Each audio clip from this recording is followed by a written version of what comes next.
Hello, welcome to the channel. So I'm going on a bit of a history tour today to find a lovely little countryside church in the Cuckmere Valley. So this church has a great story to tell, a story of art, air raids and Anglo-Saxons. So let's check this out.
So let's make a cup of tea and then we get cracking. Come on. Because you've got to start the day well, don't you, when you're going on your adventures. So let's get a brew on.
That's a good cup of tea.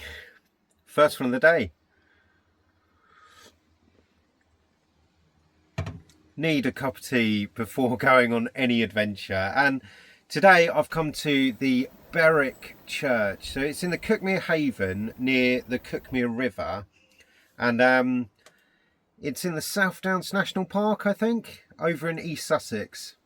And I wanted to come and check out this church, this church, Berwick Church, because there's a whole load of history that goes right back into the Bronze Age or even prehistory, and then all the way through up until World War II and beyond. So it's just such a nice way to discover a nice area, go for a nice walk, have some food, cup of tea and enjoy the outdoors.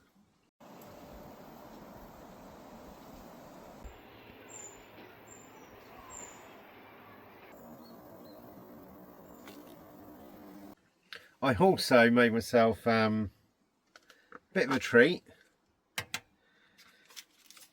So I love these blueberry muffins. My family, they despise this, but I love it. Blueberry muffin, homemade. Let's split that open. Oh, look at that. Look at that. Bit of chocolate chip as well, so that's going to go down nice with a cup of tea. Mmm. Mmm.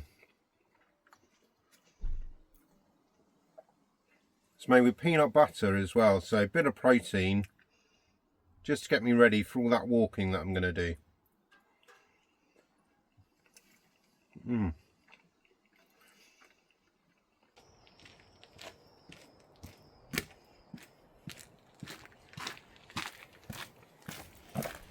The church is over there, so let's go and find it. And part of the reason that I wanted to do this, I love getting outside, love being out in the outdoors, and I really like history. And also being a Christian, it's nice to get a bit of the history of our land, I guess.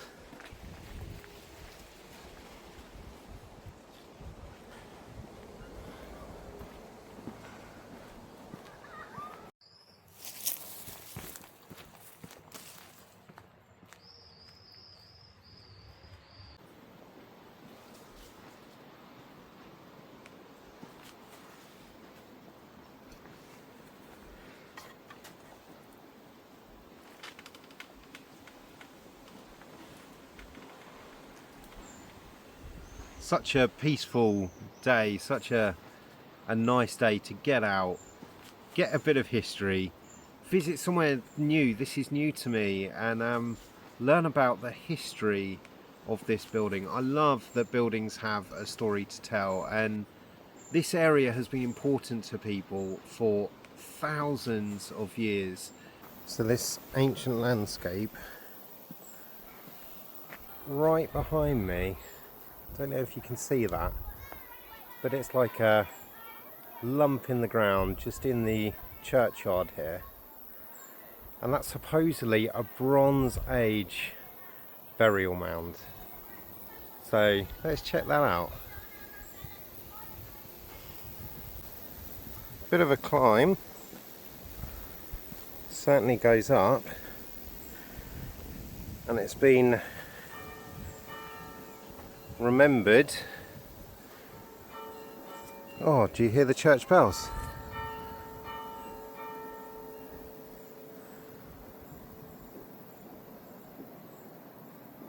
That's a really nice thing to have heard. So this is a memorial for people that died during World War I, being placed here on top of this Bronze Age burial mound, and you can see that it does come up quite a high, big round. All of that's overgrown there, and there's you can see as it dips away all the way down here that we're a lot higher than those fields down there.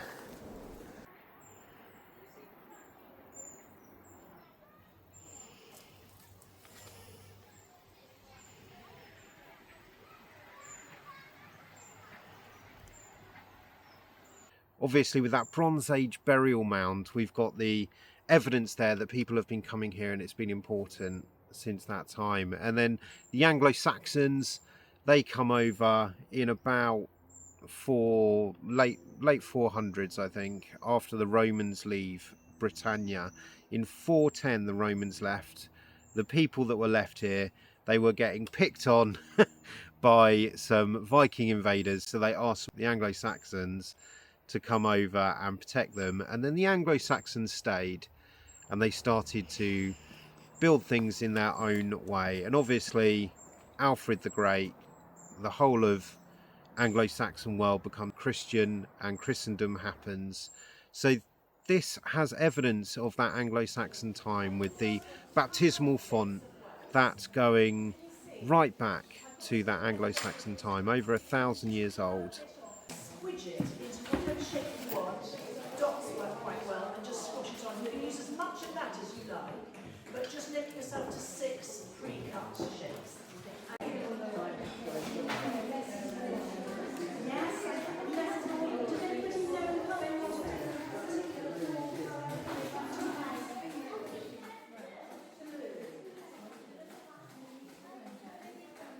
There's also a bit of rubble. I spoke to a lady inside there, like a ruined wall outside. She said that's also Anglo-Saxon.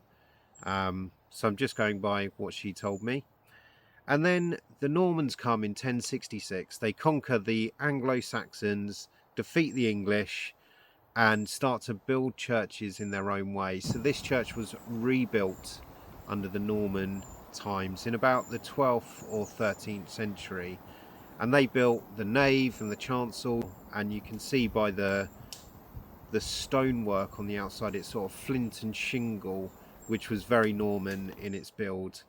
So the history goes way, way back, and it continues from that time. You get into the 14th century under Edward III. So there's a decree, a command that all Englishmen need to practice their bow skills after church on a Sunday. And you look at the scrapes in that wall that you see in there by the Anglo-Saxon font.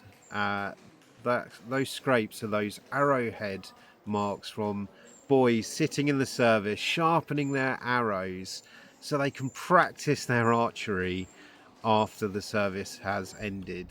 And I consider myself a bit of an archer as well. I like to loose a few arrows on a weekend, so I feel such affinity with thinking about those kids. Maybe I would have been one of them back in the day. It's got a real human touch, which is just, it's amazing. It blows my mind, and that's why I love coming to places like this. You just get that connection into our heritage through the generations, and it's got such a beautiful story to tell, and it continues after that, even into more modern times. So the Flint Tower was added in 1603, and it had a spire that was built on top of it. That actually was struck by lightning in 1773, and it burnt down the spire, and it was just left as a flat tower essentially with nothing on top because of that. It also had an entranceway into it, so that's how you would enter into the building, enter from the west and go to the east where the chancel was. And yeah, after that it just became a bit misused, dilapidated, and just broken down, even to the point where the chancel, the roof fell in, so they had to thatch it. So you know those sort of straw thatched buildings that you see, or houses? Well, they thatched the chancel just to try and keep the elements out, and the church became a bit more disused during that period, up until the Victorian times. In the 1800s, they started to fix things up, rebuild things. They put a new spire on top, they rebuilt the roof, and started to use the church in a more purposeful way, I guess, during that time. Part of what the Victorians did as well, they built the north aisle, or rebuilt the north aisle, so that looks quite different to the other part of the church. It's very Victorian in style. They've got these two pillars inside that they put side by side that are painted. That painting came later, but they would have lined those windows in the north aisle. They were sort of lead lined windows. It would have been a bit darker in the nave area, and not so bright as it is today. The only reason that it's like that is because in 1940, or I think 1942, it's World War II time, the Germans are just bombarding Britain. They're firing bombs and V2 rockets, dropping bombs from planes all over the place. And as this is in the southeast, it was just absolutely getting hit at that time. And a V2 rocket called a doodlebug, they called them doodlebugs, V2 rocket blew up close to the church, and it blew out those windows, those Victorian lead-lined windows. And for the first time, that church was filled with beautiful lights. And when you walk into the church today, you walk into the nave and you just see the light filling that space, just splashing off the walls, and it must have caused some great inspiration to the people, because they saw opportunity to do something special in this church.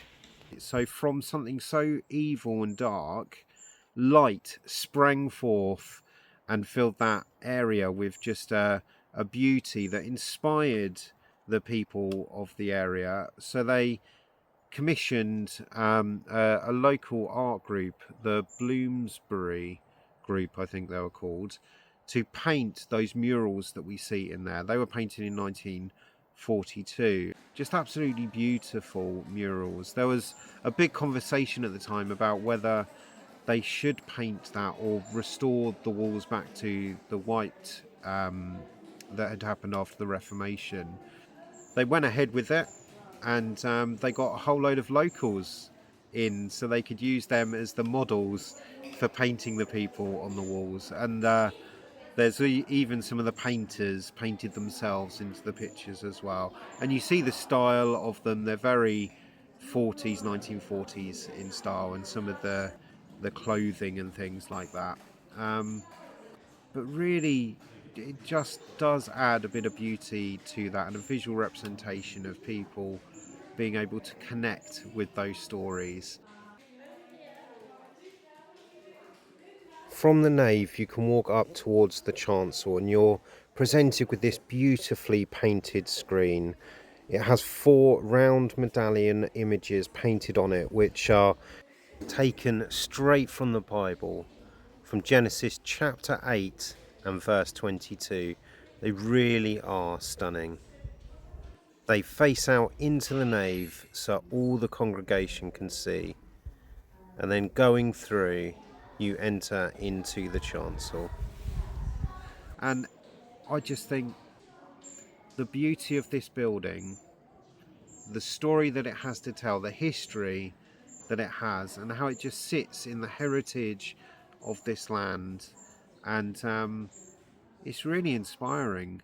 It's really nice and great to be outdoors, great to be in a beautiful, peaceful location, hearing the birds, seeing the bees buzz around, and looking at a beautiful church.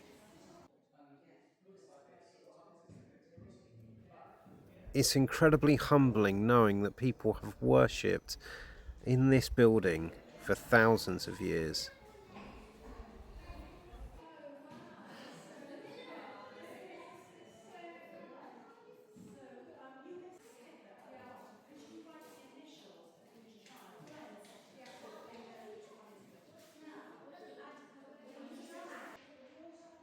As you leave the chancel and move back through the screen, just on the back of that screen, don't miss it, there are 4 more images which show the 4 sacraments. So you've got baptism, confirmation, marriage, and last rites.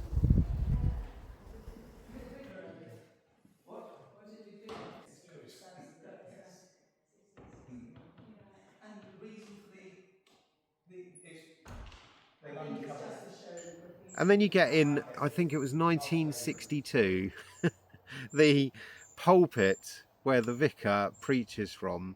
It had these beautiful images of angels. There were 3 angels on there. I think it was Gabriel, Michael, and is it Raphael?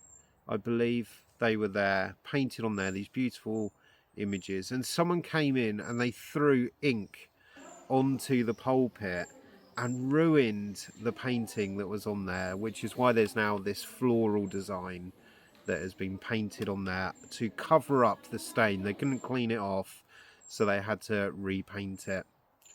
Obviously, the history just bleeds out of this building.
So Berwick Church is a reminder that history is not about just the dates and events that happened through time.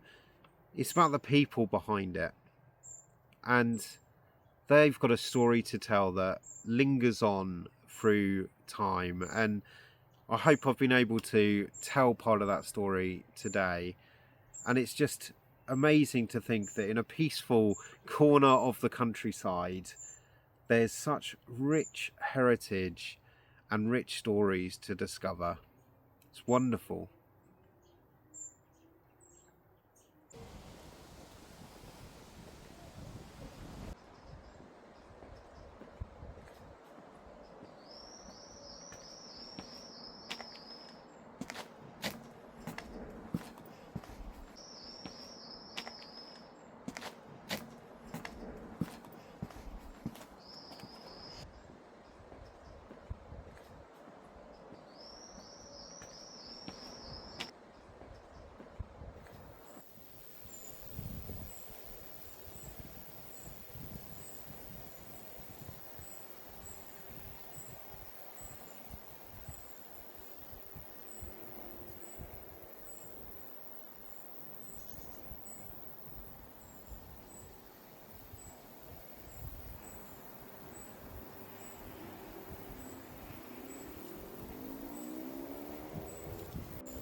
I feel peaceful here. It's really nice coming somewhere where people have had faith in this area for thousands of years, and just thinking about this church and looking at some of the historical elements of it, the Bronze Age burial mound.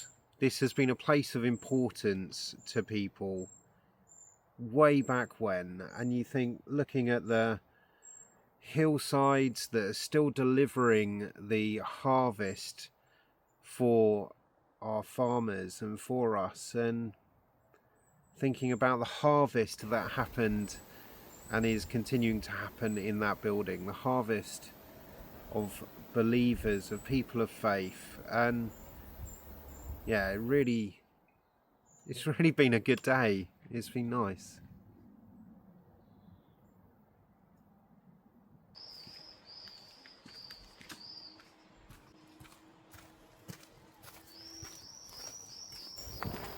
Getting a bit hungry now, so gonna head back to the van, cook up some food, and then go for a nice walk, find somewhere where I can sit down and eat some grub. What a lovely church though that was to visit. I highly recommend it, and the history is just incredible.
So there we go, got the pop top up, just trying to keep it a little bit cooler in here because it's quite a warm day. And I'm going to get a bit of food going as well, just so I've got some energy for a nice walk.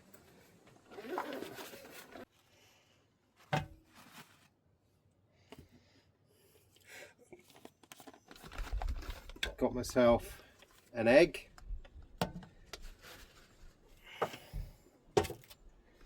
And in here, got some lovely bacon. So let's cook this up.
Oh,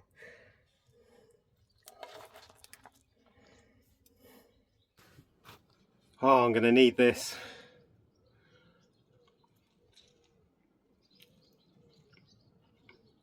Oh, look at that.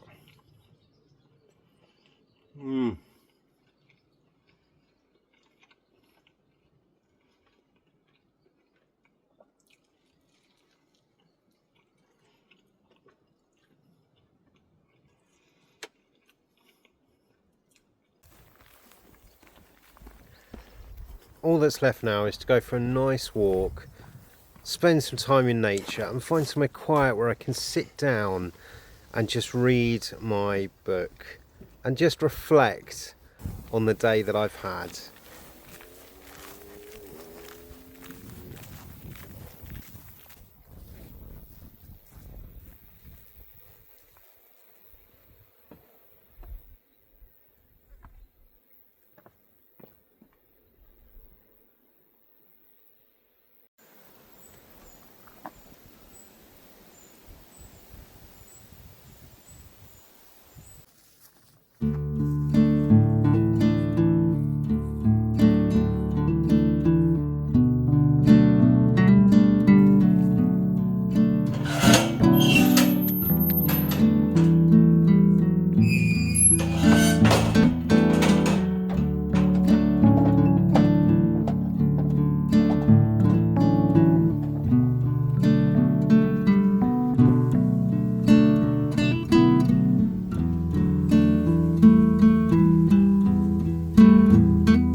Please be nice. Be nice. I'm not going to hurt you.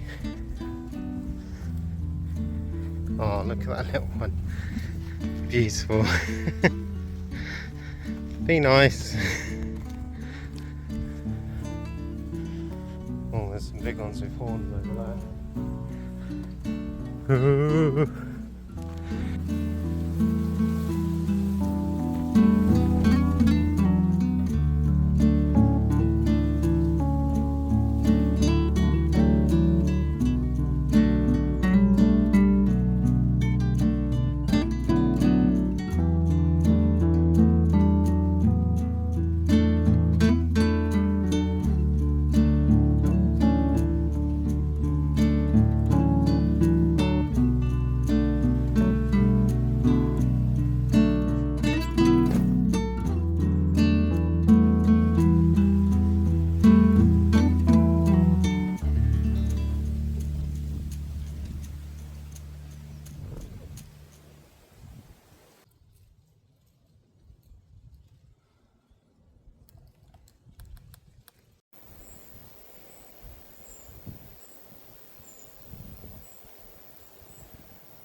So I hope you've enjoyed coming on this adventure with me, just being outside, enjoying nature, enjoying a bit of history and heritage, and just connecting with the past. It really has been a great day, and I've had so much fun investigating the history of Berwick Church. But I've got more coming. Next time I'm going to be finding a church that's got a Roman connection, and you might see it. It's that one right there. Can you see the spire? That's coming soon. So thanks for watching. All that's left is for me to get back to the van, pack up, and I'll see you in the next video.